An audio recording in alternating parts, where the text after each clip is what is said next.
বরগুনার বাজারে সব ধরনের সবজির দাম কমেছে, তবে কিছুটা বেড়েছে মাছের দাম। স্থিতিশীল মাংসের বাজার। এছাড়া কাঁচামরিচের ঝাল অনেকটা কমে এখন বিক্রি হচ্ছে 200 টাকা কেজিতে। অধিকাংশ সবজির দাম কেজিতে প্রায় অর্ধেক কমেছে। লাউ, আলু, টমেটো, মিষ্টি কুমড়ো সহ প্রায় সব সবজির দাম 20 থেকে 40 টাকা কমে বিক্রি হচ্ছে।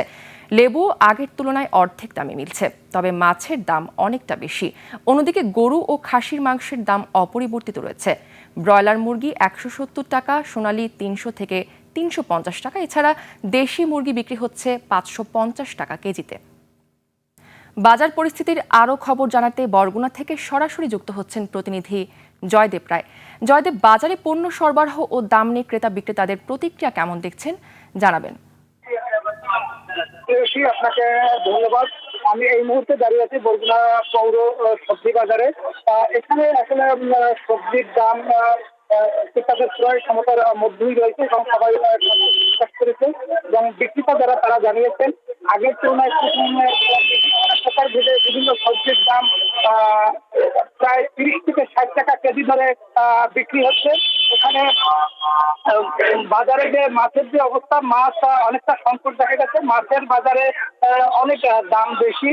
আর ইলিশ মাছ বঙ্গোপসাগরে না থাকায় এই মাছের দাম বেশি বলে জানিয়েছেন বিক্রেতারা।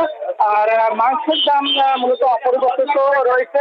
এখানে ব্রয়লার মুরগি বিক্রি হচ্ছে 170 টাকা কেজি, লেয়ার বিক্রি হচ্ছে 300 থেকে 350 টাকা কেজি এবং গরুর মাংস বিক্রি হচ্ছে 700 থেকে 800 টাকা কেজিতে এবং খাসির মাংস বিক্রি হচ্ছে 1100 টাকা কেজিতে।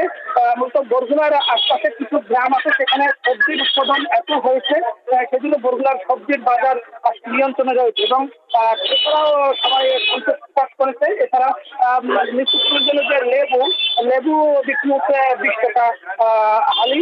তাছাড়া যে মরিচের যে দাম ছিল আগে, মরিচের কাঁচামরিচের যে ঝাল অনেকটা কমে এখন 200 টাকা কেজিতে বিক্রি হচ্ছে। আগে বিক্রি হতো 400 টাকা কেজি। এই ছিল বরগুনার সবজি বাজারের বাজার দর। জয়দেব রায়, আপনাকে ধন্যবাদ।